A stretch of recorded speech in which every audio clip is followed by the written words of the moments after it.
ప్రపంచంలో ఎక్కడా లేనటువంటి శిల్ప సంపద మన భారతదేశంలో ఉంది.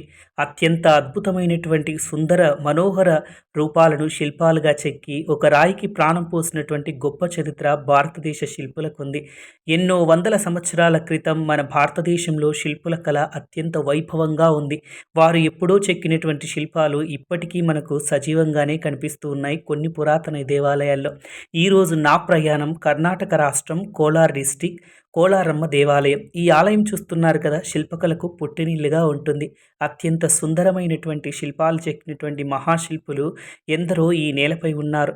మన తెలుగులో ఒక మూవీ కూడా ఉంది. ఆ పాట ఏంటంటే, శిలలపై శిల్పాలు చెక్కినారు మన వాళ్ళు, ఈ సృష్టికి ఎన్నో అందాలు తెచ్చినారు.